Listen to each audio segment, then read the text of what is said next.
Unacademy Kerala PSC 10th level preliminary പരീക്ഷകൾക്ക് തയ്യാറെടുക്കുന്ന നിങ്ങൾക്കായി ഒരുക്കുന്നു നേട്ടം A 30-day crash course for 10th level prelims.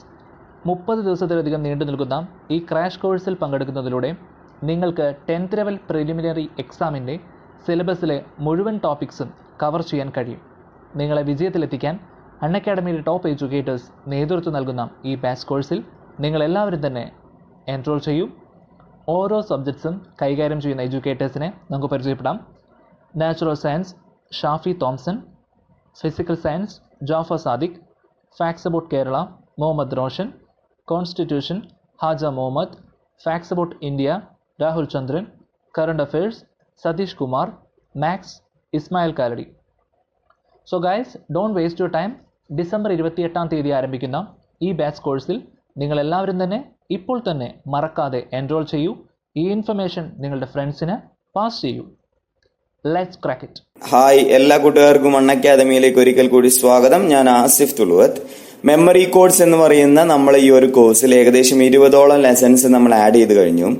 ഇന്നത്തെ ക്ലാസ്സിൽ വളരെ ഇമ്പോർട്ടന്റ് ആയിട്ടുള്ള എല്ലാവർക്കും ഒരുപോലെ ഉപകാരപ്പെടുന്ന ഒരു ടോപ്പിക്കുമായിട്ടാണ് ഞാൻ നിങ്ങളുടെ മുന്നിലേക്ക് വന്നിട്ടുള്ളത്. നമുക്കറിയാം, ഇമ്പോർട്ടന്റ് മൈൻസിനെ കുറിച്ച് PSC ഒരുപാട് ചോദ്യങ്ങൾ ചോദിക്കാറുണ്ട്. അപ്പോൾ അത് ഒരുപാട് കാര്യങ്ങൾ നമുക്കറിയാം. നമ്മൾ ജോഗ്രഫി പഠിക്കുന്ന സമയത്ത് നമുക്ക് അണക്കെട്ടുകളെ കുറിച്ചും ന്യൂക്ലിയർ പവർ പ്ലാന്റ്സിനെ കുറിച്ചും നാഷണൽ പാർക്കിനെ കുറിച്ചും ഒരുപാട് കാര്യങ്ങൾ പഠിക്കുന്നതുകൊണ്ട് തന്നെ ഇത്തരത്തിലുള്ള കാര്യങ്ങളൊക്കെ പരസ്പരം അങ്ങോട്ടും ഇങ്ങോട്ടും മാറിപ്പോകാനുള്ള ഒരു പോസിബിലിറ്റി ഉണ്ട്.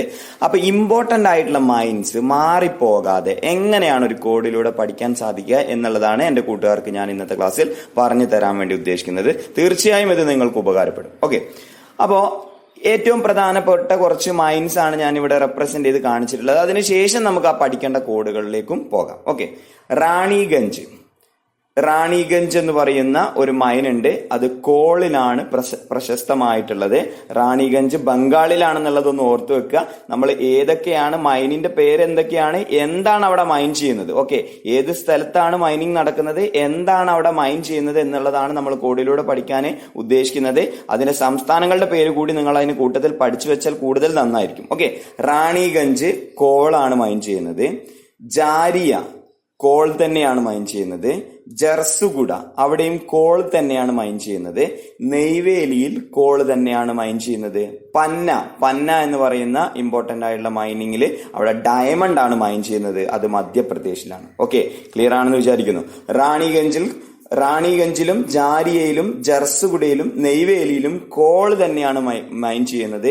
പന്ന മൈൻ ചെയ്യുന്നത് ഡയമണ്ട് ആണ്. അത് മധ്യപ്രദേശിലാണ്. റാണിഗഞ്ച് എവിടെയാണ്? ബംഗാളിലാണ്. ജാരിയ ജാർഖണ്ഡിലാണ്. ഓക്കെ, ജർസുഗുഡ എവിടെയാണ്? ഒഡീഷയിലാണ്. നെയ്വേലിയോ നമുക്കറിയാം തമിഴ്നാട്ടിലാണ്. പന്ന ഇവിടെ കൊടുത്തിട്ടുണ്ട്, മധ്യപ്രദേശ്. ഓക്കെ, അപ്പൊ റാണിഗഞ്ച്, ജാരിയ, ജർസുഗുഡ, നെയ്വേലി, പന്ന. ഓക്കെ, ഇതാണ് നമ്മൾ ഒരു കോഡിലൂടെ പഠിക്കാൻ ഉദ്ദേശിക്കുന്നത്.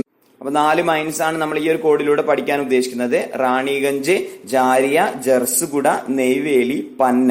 ഓക്കെ, പന്ന എന്ന് പറയുന്നത് ഡയമണ്ടിന് പ്രശസ്തമാണ്, മധ്യപ്രദേശിലാണ്. ബാക്കി പറഞ്ഞതെല്ലാം റാണിഗഞ്ച് ആണെങ്കിലും ജാരിയ ആണെങ്കിലും ജർസുഗുഡ ആണെങ്കിലും നെയ്വേലി ആണെങ്കിലും അത് കോളിന് പ്രശസ്തമായ മൈൻ സെന്റർ ആണ്. ഓക്കെ, കോഡ് ഇത്രയേ ഉള്ളൂ. നമ്മൾ ഇലക്ഷന്റെ സമയമാണല്ലോ ഇപ്പോ. എല്ലാവരും വോട്ട് ചോദിക്കലും അങ്ങനെ ഇലക്ഷനുമായി ബന്ധപ്പെട്ട ഒരു തിരക്കാണ് ഇപ്പോൾ എല്ലാവർക്കും ഫീൽ ചെയ്യുന്നത്. ഓക്കെ, രാജ വേലിയിലിരുന്ന് കോൾ ചെയ്തും MP പാടിയും വോട്ട് ചോദിക്കുന്നുണ്ട്.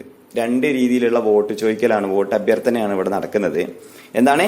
രാജ വേലിയിൽ ഇരുന്ന് കോൾ ചെയ്തു. രാജ എന്ന് പറയുന്ന ഒരു കഥാപാത്രമുണ്ട്. ഇലക്ഷൻ ഡ്യൂട്ടിക്കൊക്കെ പോകുന്ന, ഇലക്ഷന്റെ പ്രചാരണത്തിനൊക്കെ പോകുന്ന ഒരാളാണെന്ന് ഓർത്തിരിക്കുക. ഓക്കെ, രാജ വേലിയിൽ ഇരുന്ന് കോൾ ചെയ്തും MP പാടിയും വോട്ട് ചോദിക്കുന്നുണ്ട്. 2 കഥാപാത്രങ്ങൾ 2 രീതിയിലാണ് വോട്ട് ചോദിക്കുന്നത്. എങ്ങനെയാണ്? രാജ വേലിയിൽ ഇരുന്ന് കോൾ ചെയ്തും MP പാടിയും വോട്ട് ചോദിക്കുന്നുണ്ട്. ഓക്കെ, രാജവേലിയിലിരുന്ന് കോൾ ചെയ്തു. രാജവേലിയിലിരുന്ന് ഇങ്ങനെ കോൾ ചെയ്തിട്ട് ഓരോരുത്തരെ ഇങ്ങനെ കൺവിൻസ് ചെയ്തുകൊണ്ടിരിക്കുകയാണ്. ഓക്കെ, MP ആണെങ്കിലോ പാടിക്കൊണ്ടാണ് എന്ത് ചെയ്യുന്നത്? വോട്ട് ചോദിക്കുന്നത്. ഇനി നമുക്ക് കൺസെപ്റ്റിലേക്ക് പോകാം. രാജ എന്നുള്ളതിൽ നിന്ന് റാണിഗഞ്ചും ജാരിയ, ജർസുഗുഡ ഈ 3 കാര്യങ്ങൾ രാജയിലുണ്ട്. റാണിഗഞ്ച്, രാജ എന്ന് എഴുതുമ്പോ രാജ. ഓക്കെ, അപ്പൊ രാ എന്ന് കേൾക്കുമ്പോ റാണിഗഞ്ച എന്നുള്ളത് മനസ്സിലേക്ക് എടുക്കണം. ഓക്കെ, റാണിഗഞ്ചും ജാരിയ ജർസുഗുഡ, 2 തരത്തിലുള്ള മൈനിങ് ഉണ്ട്. ജാരിയ ജർസുഗുഡ, ജാരിയ ജർസുഗുഡ, ജാരിയ ജർസുഗുഡ, അതെല്ലാം രാജയിൽ അടങ്ങിയിട്ടുണ്ട്. ഓക്കെ, വേലിയിലിരുന്ന്, വേലിയിൽ നിന്നുള്ളതിൽ നിന്ന് നെയ്വേലി നമുക്ക് കിട്ടണം. ഓക്കെ, രാജ എന്നൊക്കെയാണ് റാണിഗഞ്ച്, ജാരിയ, ജർസുഗുഡ. റാണിഗഞ്ച്, ജാരിയ, ജർസുഗുഡ, അത് രാജയിൽ നിന്ന് കിട്ടണം. വേലിയിലിരുന്ന് എന്നുള്ളതിൽ നിന്ന് നെയ്വേലി എന്നും കിട്ടണം. കോൾ ചെയ്തു എന്നുള്ളത് ഇത്ര എണ്ണത്തിനുള്ള ടോപ്പിക്കാണ്. അതെല്ലാം കോൾ മൈൻസ് ആണ് എന്നുള്ള കാര്യം ഓർത്തിരിക്കുക. ഓക്കെ, ആ ഒരു കൺസെപ്റ്റ് നിങ്ങളുടെ മനസ്സിലുണ്ടെങ്കിൽ ഒരിക്കലും ഇത് മാറിപ്പോയില്ല. ഒരുപാട് മൈനിങ് ഉണ്ട്, എല്ലാം മൈൻ ചെയ്യുന്നത് ഡിഫറെന്റ് ആയിട്ടുള്ള കൺസെപ്റ്റുകളാണ്. പക്ഷെ ഈ ഒരു കോഡ് നിങ്ങളുടെ മനസ്സിലുണ്ടെങ്കിൽ അത് മാറിപ്പോകാതെ എന്നും അവിടെ നിന്നോളും. ഓക്കെ, രാജ വേലിയിൽ ഇരുന്ന് കോൾ ചെയ്തു. രാജയിൽ എന്തൊക്കെയുണ്ട്? റാണിഗഞ്ച്, ജാരിയ, ജർസുഗുഡ, ജാരിയ ജർസുഗുഡ, റാണിഗഞ്ച്, ജാരിയ ജർസുഗുഡ, നെയ്വേലി, വേലിയിലിരുന്ന് കോൾ ചെയ്തു. അതെല്ലാം എന്ത് മൈനാണെന്ന് ഓർത്തിരിക്കുക? കോൾ മൈൻസ് ആണെന്ന് ഓർത്തിരിക്കുക. എം പി എന്ന് പറയുന്നത് മധ്യപ്രദേശിലാണെന്നുള്ളതാണ് നോട്ട് ചെയ്യേണ്ടത്. പാടി എന്ന് പറയുന്നതിൽ നിന്ന് പന്ന മൈൻ സെന്റർ ആണെന്ന് ഓർത്തിരിക്കുക. അവിടെ ഡയമണ്ട് ആണ്. പാടി എന്ന് ഓർത്തിരുന്നാൽ മതി. പന്ന ഡയമണ്ട് ആണ്, പന്നയിൽ ഡയമണ്ട് ആണ്, അത് മധ്യപ്രദേശിലാണ്. എം പി പാടിയും വോട്ട് ചോദിക്കുന്നുണ്ട് എന്നുള്ളത് കഥ നിങ്ങളുടെ മനസ്സിലേക്ക് എടുക്കാൻ വേണ്ടിയിട്ട് ജസ്റ്റ് ഒന്ന് പറഞ്ഞു മാത്രം. 2 കഥാപാത്രങ്ങളാണുള്ളത്. രാജ പാടിയും രാജ കോൾ ചെയ്തും, വേലിയിൽ ഇരുന്ന് കോൾ ചെയ്തും എം പി പാടിയും വോട്ട് ചോദിക്കുന്നുണ്ട് എന്നുള്ള കൺസെപ്റ്റ് നിങ്ങളുടെ മൈൻഡിൽ ഉണ്ടെങ്കിൽ ഈ ഒരു 5 എണ്ണം നിങ്ങൾ ഒരിക്കലും മാറിപ്പോകില്ല, പഠിച്ചത് മറന്നു പോവില്ല. റാണിഗഞ്ച്, ജാരിയ, ജർസുഗുഡ, നെയ്വേലി, പന്ന. ഓക്കെ, റാണിഗഞ്ചും ജാരിയയും ജർസുഗുഡയും നെയ്വേലിയിലും കോളാണ് മൈൻ ചെയ്യുന്നത്. പന്നയിൽ ഡയമണ്ട് ആണ് മൈൻ ചെയ്യുന്നത്. പന്നയിൽ ഡയമണ്ട് ആണ് മൈൻ ചെയ്യുന്നത്. അത് മധ്യപ്രദേശിലാണെന്നുള്ള കാര്യം ഓർത്തിരിക്കുക. കഴിഞ്ഞിട്ടില്ല, കൂടുതൽ കോഡുകളിലേക്ക് നമുക്ക് പോകാം.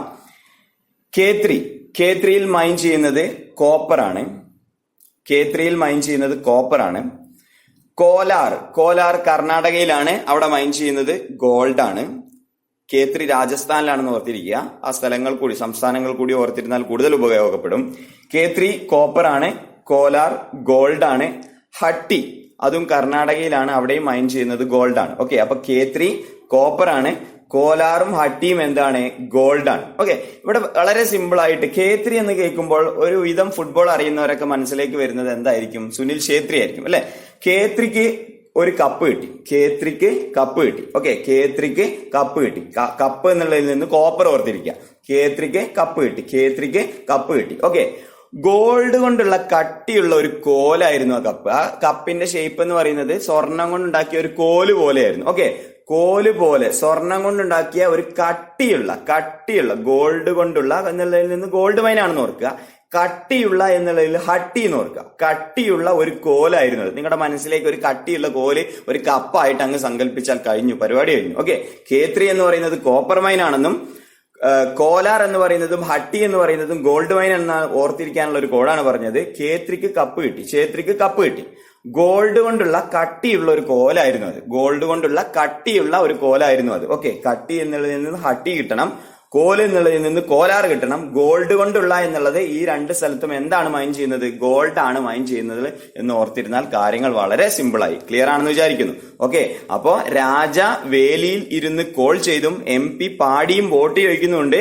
ഛേത്രിക്ക് കപ്പ് കിട്ടി. ഗോൾഡ് കൊണ്ടുള്ള കട്ടിയുള്ള ഒരു കോലായിരുന്നു അത്. ഓക്കെ, അപ്പോ അടുത്തതിലേക്ക് പോകാം. ഇതുവരെ പറഞ്ഞ കാര്യങ്ങൾ ക്ലിയർ ആണെന്ന് വിചാരിക്കുന്നു. അടുത്തത് മയൂർഭഞ്ച് എന്ന് പറയുന്ന മൈൻ സെന്ററിലും രത്നഗിരിയിലും മൈൻ ചെയ്യുന്നത് എന്താണെന്ന് ആലോചിച്ചിരുന്നാൽ മതി. അയൺ ആണെന്ന് ആലോചിച്ചിരുന്നാൽ മതി. ഇത്രയും ജസ്റ്റ് ആലോചിച്ചാൽ മതി. പണ്ടൊക്കെ എല്ലാം പ്രഷ്യസ് ആയിരുന്നു, പെർഫെക്റ്റ് ആയിരുന്നു. ഇപ്പൊ രത്നങ്ങളും മയൂരങ്ങളും ഒക്കെ ഇരുമ്പുകൊണ്ട് ഉണ്ടാക്കിയെന്ന് ആലോചിച്ചാൽ മതി. ഓക്കെ, രത്നങ്ങളും മയൂരങ്ങളൊക്കെ ഇപ്പൊ എന്തുകൊണ്ട് ഉണ്ടാക്കിയിരിക്കുന്നത്? എല്ലാം മുക്കാണ് അല്ലെ, ഇരുമ്പ് കൊണ്ടാണ് ഉണ്ടാക്കിയിട്ടുള്ളത്. അപ്പൊ രത്നങ്ങളിലും മയൂരങ്ങളിലും ഒക്കെ ഇപ്പൊ എല്ലാം പെർഫെക്റ്റ് അല്ല. അതെല്ലാം ഉണ്ടാക്കിയിരിക്കുന്നത് എന്ത് വെച്ചിട്ടാണെന്ന് ആലോചിച്ചാൽ മതി? ഇരുമ്പ് വെച്ചിട്ടാണെന്ന് ആലോചിച്ചാൽ മതി. ഏകദേശം ഇതുവരെ PSC ചോദിച്ചിട്ടുള്ള ഇമ്പോർട്ടന്റ് മൈൻസ് ഒക്കെ നിങ്ങളുടെ മൈൻഡിലേക്ക് ഇപ്പൊ വന്നിട്ടുണ്ടാവും. ഞാൻ ഒന്നും കൂടെ റിപ്പീറ്റ് ചെയ്ത് പറയുകയാണ്. റാണിഗഞ്ച്, ജാരിയ, ജർസുഗുഡ രാജ. റാണിഗഞ്ച്, ജാരിയ, ജർസുഗുഡ രാജ. നെയ്വേലി, വേലിയിലിരുന്ന് കോൾ ചെയ്തും. അപ്പൊ ഇത്രയും മൈൻ സെന്ററിൽ മൈൻ ചെയ്യുന്നത് എന്താണെന്ന് ആലോചിച്ചിരിക്കുക, കോൾ ആണെന്ന് ആലോചിച്ചിരിക്കുക. പന്ന ഡയമണ്ട് ആണ് മൈൻ ചെയ്യുന്നത്, അത് മധ്യപ്രദേശിലാണെന്നുള്ള കാര്യം ഓർത്തിരിക്കുക. അപ്പൊ രാജ വേലിയിൽ ഇരുന്ന് കോൾ ചെയ്തും MP പാടിയും വോട്ട് ചോദിക്കുന്നുണ്ട്. അതൊന്ന്. കേത്രിക്ക് ഒരു കപ്പ് കിട്ടി. ഓക്കെ, എങ്ങനെയാണ്? കട്ടിയുള്ള കോല് കൊണ്ടുണ്ടാക്കിയ, സ്വർണം കൊണ്ട് കട്ടിയുള്ള ഒരു കോല് കൊണ്ടുണ്ടാക്കിയ കപ്പായിരുന്നു അത്. അപ്പൊ കേത്രി എന്ന് പറയുന്നത് കേത്രിക്ക് കപ്പ് കിട്ടി എന്ന് പറയുമ്പോൾ കോപ്പർ എന്ന് ഓർക്കണം കേട്ടോ. കേത്രിക്ക് കപ്പ് കിട്ടി, ചേത്രിക്ക് കപ്പ് കിട്ടി എന്ന് ആലോചിക്കുമ്പോൾ അത് കോപ്പർ ആണെന്ന് ആലോചിക്കുക. ആ കപ്പിന്റെ ഷേപ്പ് എങ്ങനെയായിരുന്നു? ഒരു കട്ടിയുള്ള കോല് കൊണ്ടുള്ള കപ്പായിരുന്നു അല്ലെ. അപ്പൊ ഹട്ടി എന്നുള്ളത് കട്ടിയിൽ നിന്ന് എടുക്കുക, ഗോൾഡ് സ്വർണം കൊണ്ടുള്ള എന്നുള്ളതിൽ നിന്ന് ഗോൾഡ് മൈനാണ് അവിടെ എന്നുള്ളത് ആലോചിക്കുക. കോല് പോലെയുള്ള ഒരു ഷേപ്പ് ആയിരുന്നു, അതുകൊണ്ട് കോലാർ എന്നുള്ളത് ആലോചിക്കുക. അപ്പൊ കോലാറും ഹട്ടിയും കർണാടകയിലാണ്, കേത്രി എന്ന് പറയുന്നത് രാജസ്ഥാനിലാണ്. അതും ഓർത്തിരുന്നാൽ നന്നാവും. ഓക്കെ, പിന്നെ നമ്മൾ എന്താണ്, കാലം ഒരുപാട് മാറി അല്ലെ. മയൂരങ്ങളും രത്നങ്ങളും ഒക്കെ ഇപ്പൊ ഇരുമ്പുകൊണ്ടാണ് ഉണ്ടാക്കിയിരിക്കുന്നത് എന്ന് ആലോചിച്ചിരുന്നാൽ കാര്യങ്ങൾ ക്ലിയർ ആണ്. ഇമ്പോർട്ടന്റ് മൈൻഡ്സ് ഒക്കെ നമ്മുടെ മൈൻഡിലേക്ക് വരും. ഓക്കെ, പ്രധാനമായിട്ട് ഒന്നുകൂടി PSC ചോദിച്ചിട്ടുള്ളത് ജാദുഗുഡ യുറേനിയം മൈൻ സെന്റർ ആണെന്ന് ആലോചിച്ചിരിക്കുക. ജാർഖണ്ഡിലാണ് അത് സ്ഥിതി ചെയ്യുന്നത്. ജാദുഗുഡ യുറേനിയം മൈൻ സെന്റർ ആണ്, അത് ജാർഖണ്ഡിലാണ് എന്നുള്ളതും കൂടെ ഇതിന്റെ കൂടെ കൂട്ടിച്ചേർക്കുക. ഓക്കെ, അപ്പോൾ ഇത്രയും കാര്യങ്ങൾ നിങ്ങളുടെ മൈൻഡിൽ ഉണ്ടെങ്കിൽ ഇമ്പോർട്ടന്റ് മൈൻഡ്സ് ഒന്നും PSC ഇതുവരെ ചോദിച്ച മൈൻഡ്സ് ഒന്നും നിങ്ങൾക്ക് മറന്നു പോകാൻ സാധിക്കില്ല. അപ്പൊ തീർച്ചയായും ഇഷ്ടപ്പെട്ടാൽ കൂട്ടുകാരിലേക്ക് എത്തിച്ചു കൊടുക്കാനും മറക്കരുത്. മറ്റൊരു പ്രധാനപ്പെട്ട കാര്യം സംസാരിക്കാനുള്ളത് അൺഅക്കാദമി പ്ലസിനെ കുറിച്ചും അൺഅക്കാദമി പ്ലസിൽ ഏത് രീതിയിലാണ് ക്ലാസ്സുകൾ എടുക്കുന്നതെന്നൊക്കെ എല്ലാവർക്കും ഒരുവിധമൊക്കെ ആളുകൾക്കൊക്കെ ഐഡിയ ഉണ്ടാവും. പക്ഷെ ഇപ്പോഴും പലർക്ക് എന്താണ് ഈ ഫ്രീ കോഴ്സും അൺഅക്കാദമി പ്ലസും ലൈവ് കോഴ്സും തമ്മിലുള്ള വ്യത്യാസം എന്താണെന്ന് അറിയാത്ത ഒരുപാട് പേരുണ്ട്. അപ്പൊ അവർക്ക് വേണ്ടിയിട്ട് ഫ്രീ ആയിട്ട് ഇന്ന് രാത്രി 8 മണിക്ക്, അതായത് ഞാൻ സംസാരിച്ചുകൊണ്ടിരിക്കുന്നത് വ്യാഴാഴ്ച 28-ാം തീയതി വ്യാഴാഴ്ച 8 മണിക്ക് നമുക്ക് എന്ത് ചെയ്യുന്നുണ്ട്, 8 മണി മുതൽ 9 മണി വരെ എങ്ങനെയാണ് ലൈവ് ഉപയോഗിക്കുന്നത്, എങ്ങനെയാണ് ലൈവ് ക്ലാസിന്റെ പ്രത്യേകതകൾ വരുന്നത്, എങ്ങനെയാണ് അൺഅക്കാദമി പ്ലസിന്റെ സവിശേഷതകൾ ഏതൊക്കെ രീതിയിലാണുള്ളത്, എന്താണ് ഫ്രീ കോഴ്സും അൺഅക്കാദമി പ്ലസും തമ്മിലുള്ള വ്യത്യാസം എന്നുള്ളതൊക്കെ നിങ്ങൾക്ക് പറഞ്ഞു തരാൻ വേണ്ടിയിട്ട്, ഫ്രീ ആയിട്ട് പറഞ്ഞു തരാൻ വേണ്ടിയിട്ട് 8 മണി മുതൽ 9 മണി വരെ ഒരു സെഷൻ അറേഞ്ച് ചെയ്യുന്നുണ്ട്. തീർച്ചയായിട്ടും നിങ്ങൾക്ക് എന്ത് ചെയ്യാം, അത് ഉപയോഗപ്പെടുത്താം. ഒന്നുമില്ല, ജസ്റ്റ് എന്താണ് പ്ലസ് എന്നറിയാനും പിന്നെ ഇതുവരെ ഫാക്ട് അബൌട്ട് ഇന്ത്യ എന്ന് പറയുന്ന ടോപ്പിക്കിലും റിനൈസൻസിലും ഏതൊക്കെ റിപ്പീറ്റഡ് ആയിട്ടുള്ള ക്വസ്റ്റ്യൻസ് ആണ് ചോദിച്ചിട്ടുള്ളത് എന്ന് കുറച്ച് മൾട്ടിപ്പിൾ ചോയ്സ് ക്വസ്റ്റ്യൻസ് ഒരു ക്വിസ് മോഡലിൽ നടത്താനും കൂടെ വേണ്ടിയിട്ടാണ്. പിന്നെ യൂണിവേഴ്സിറ്റി അസിസ്റ്റന്റിന് പഠിക്കേണ്ടതായിട്ടുള്ള സ്ട്രാറ്റജീസ് ഒക്കെ നിങ്ങളിലേക്ക് എത്തിക്കാൻ ഇത്തരത്തിലുള്ള ഒരു അജണ്ട വെച്ചുകൊണ്ട് ഇന്ന് രാത്രി 8 മണി മുതൽ 9 മണി വരെ അൺഅക്കാദമി പ്ലസിൽ ലൈവായിട്ട് ഫ്രീ ആയിട്ട് ഒരു സ്പെഷ്യൽ ക്ലാസ് കണ്ടക്ട് ചെയ്യുന്നുണ്ട്. അപ്പൊ താല്പര്യമുള്ളവർക്കൊക്കെ അത് ഉപയോഗപ്പെടുത്താം. ഫ്രീ ലെസൺസ് കേൾക്കുന്നവർ, അത് സിസ്റ്റമാറ്റിക് ആയിട്ടാണ് പഠിക്കുന്നവരെങ്കിൽ അവരെ ഞാൻ ആരെയും തന്നെ കമ്പൈൽ ചെയ്യുന്നില്ല. പക്ഷെ എന്താണ് അൺഅക്കാദമി പ്ലസ്, ഇനി യൂണിവേഴ്സിറ്റി അസിസ്റ്റന്റിന് വളരെ കുറച്ച് ദിവസം മാത്രമേ ഉള്ളൂ. സ്വന്തമായിട്ട് പഠിച്ചിരുന്നാൽ കിട്ടുമെന്ന് ഉറപ്പുള്ളവർക്ക് അങ്ങനെ തന്നെ പോകാം. അൺഅക്കാദമി പ്ലസ് ഒരിക്കലും തന്നെ സബ്സ്ക്രൈബ് ചെയ്ത്. പക്ഷേ നിങ്ങൾക്ക് ഒരുപാട് എക്സ്പീരിയൻസ് ആയിട്ടുള്ള എഡ്യൂക്കേറ്റേഴ്സിന്റെ ക്ലാസ് ഇനിയുള്ള ദിവസങ്ങളിൽ കിട്ടിക്കൊണ്ട് ഒരു ചെറിയ എമൗണ്ട് മാത്രം ചെലവാക്കിക്കൊണ്ട് എങ്ങനെയാണ് അൺഅക്കാദമി പ്ലസ് സൗകര്യം ഉപയോഗപ്പെടുത്തി യൂണിവേഴ്സിറ്റി അസിസ്റ്റന്റിലേക്ക് ഫോക്കസ് ചെയ്ത് പഠിക്കാൻ സാധിക്കുക എന്നുള്ളതൊക്കെയാണ് അവിടെ എക്സ്പ്ലെയിൻ ചെയ്യാൻ വേണ്ടിയിട്ട് ഉദ്ദേശിക്കുന്നത്. കൂടാതെ അതിന്റെ ഇന്റർഫേസ് എങ്ങനെയാണ് നിങ്ങൾക്ക് സംശയങ്ങൾ ചോദിക്കാൻ സാധിക്കുക, എങ്ങനെയാണ് നിങ്ങൾക്ക് കമന്റ് ചെയ്യാൻ സാധിക്കുക, നിങ്ങൾക്ക് അതിന്റെ നോട്ട് കിട്ടുമോ, നോട്ട് കിട്ടുമോ. അപ്പൊ അത്തരത്തിലുള്ള സംശയങ്ങളും കാര്യങ്ങളും എല്ലാം ക്ലിയർ ചെയ്യാനും യൂണിവേഴ്സിറ്റി അസിസ്റ്റന്റിനെ കുറിച്ച് ഒരു ഓവറോൾ ഐഡിയ തരാനും പിന്നെ കൂടാതെ നമ്മൾ ഫാക്ട് അബൌട്ട് ഇന്ത്യയിൽ റിപ്പീറ്റഡ് ആയിട്ട് ഒരുപാട് ചോദ്യങ്ങൾ ചോദിച്ചിട്ടുണ്ട്. അതും റിനൈസൻസിൽ, കേരള റിനൈസൻസിൽ ഒരുപാട് ചോദ്യങ്ങൾ റിപ്പീറ്റഡ് ആയിട്ട് ചോദിച്ചിട്ടുണ്ട്. അതും നിങ്ങളിലേക്ക് എത്തിക്കാൻ വേണ്ടിയിട്ടുള്ള ഒരു സെഷനാണ്. തീർച്ചയായും ആ സൗകര്യം നിങ്ങൾ ഉപയോഗപ്പെടുത്തുക. നിങ്ങളെപ്പോലെ തന്നെ നിങ്ങളുടെ കൂട്ടുകാരിലേക്ക് ഒന്ന് അറിയിക്കുക. ഫ്രീ ആയിട്ടുള്ള ഒരു കൺസെപ്റ്റ് ആണ്. 8 മണിക്കാണ് ക്ലാസ് കൊടുക്കുന്നത്. 7 മണി മുതൽ 8 മണി വരെ നിങ്ങൾക്ക് എന്ത് ചെയ്യാം, രജിസ്ട്രേഷൻ സ്റ്റാർട്ട് ചെയ്യുന്നു. അപ്പൊ അത് ഫ്രീ ആയിട്ട് ജസ്റ്റ് ഒന്ന് എൻറോൾ ചെയ്താൽ മതി. എൻറോൾ ചെയ്ത് കഴിഞ്ഞാൽ നിങ്ങൾക്ക് ക്ലാസ്സിൽ ഇരിക്കാം, അതിന്റെ സൗകര്യം എങ്ങനെയാണെന്ന് മനസ്സിലാക്കാം. ഇനി നിങ്ങൾക്ക് താല്പര്യമില്ലെങ്കിൽ നിങ്ങൾ എന്ത് ചെയ്യേണ്ട ആവശ്യമില്ല, പ്ലസ് വാങ്ങേണ്ട ആവശ്യമില്ല. നിങ്ങളുടെ ഇഷ്ടത്തിനനുസരിച്ച് മാത്രം ചെയ്യാം, നിങ്ങളുടെ യുക്തിക്കനുസരിച്ച് മാത്രം ചെയ്യാം. ഈ ഒരു സൗകര്യം ഇവിടെ ഉണ്ട്, ഞാൻ ഇന്ന് ഇവിടെ ക്ലാസ് എടുക്കുന്നുണ്ട് എന്നുള്ളത് നിങ്ങളിലേക്ക് ഒന്ന് അറിയിച്ചു എന്ന് മാത്രം. അപ്പൊ ക്ലിയർ ആണെന്ന് വിചാരിക്കുന്നു. അപ്പൊ മയൂരങ്ങളും രത്നങ്ങളും ഒക്കെ ഇപ്പൊ ഇരുമ്പുകൊണ്ടാണ് ഉണ്ടാക്കിയിട്ടുള്ളത്. ക്ഷേത്രിക്ക് കപ്പ് കിട്ടി, പക്ഷെ അതെന്താണ്, ഗോൾഡ് കൊണ്ടുള്ള ഒരു കട്ടിയുള്ള കപ്പായിരുന്നു അത്. എന്നുള്ള കാര്യം ആലോചിച്ചിരിക്കുക. ഗോൾഡ് കൊണ്ടുള്ള കട്ടിയുള്ള കോല് പോലെയുള്ള ഒരു കപ്പായിരുന്നു എന്ന് ആലോചിച്ചിരിക്കുക. രാജ വേലിയിലിരുന്ന് കോൾ ചെയ്തും MP പാടിയും വോട്ട് ചോദിക്കുന്നുണ്ട് എന്നുള്ളതും കൂടി ആയാൽ ഇമ്പോർട്ടന്റ് മൈൻഡ്സ് ഒന്നും നമ്മൾ മറന്നുപോയില്ല. അപ്പൊ ആരെങ്കിലും അൺഅക്കാദമി പ്ലസ് ഉപയോഗിക്കാൻ അല്ലെങ്കിൽ എന്താണ് ഇത് കൺസെപ്റ്റ് എന്ന് സംശയമായിട്ട് നിലനിൽക്കുന്നവരുണ്ടെങ്കിൽ തീർച്ചയായിട്ടും ഇന്നത്തെ സൗകര്യം ഉപയോഗപ്പെടുത്തണം എന്ന് പറയുകയാണ്. ആസിഫ് തുളുവത്ത് എന്നുള്ളതാണ് എന്റെ റെഫറൽ കോഡ്. അപ്പൊ അതുമായി ബന്ധപ്പെട്ട കാര്യങ്ങൾ, എങ്ങനെയാണ് ഇത് പർച്ചേസ് ചെയ്യേണ്ടത്, എങ്ങനെയാണ് ഇത് ഉപയോഗിക്കേണ്ടത്, എങ്ങനെയാണ് എനിക്ക് ഒന്ന് ടെസ്റ്റ് ചെയ്യാൻ വേണ്ടിയിട്ട് 1 മാസമെങ്കിലും ഒന്ന് പരീക്ഷിച്ച് നോക്കേണ്ടത് എന്നുള്ള കാര്യങ്ങളൊക്കെ ഞാൻ ക്ലാസ്സിൽ ക്ലാസ്സിൽ എക്സ്പ്ലെയിൻ ചെയ്യുന്നതാണ്. 8 മണി മുതൽ 9 മണി വരെയാണ് ക്ലാസ്. തീർച്ചയായിട്ടും അതിലുണ്ടാവും എന്ന് വിചാരിക്കുന്നു. അപ്പൊ എല്ലാവർക്കും ഇതുപോലുള്ള ഒരുപാട് കോഡുകളുമായിട്ട് നമുക്ക് ഇനിയും കണ്ടുമുട്ടാം. നിങ്ങളുടെ സപ്പോർട്ട് ഉണ്ടെങ്കിൽ തീർച്ചയായും അത് തുടരുക തന്നെ ചെയ്യും.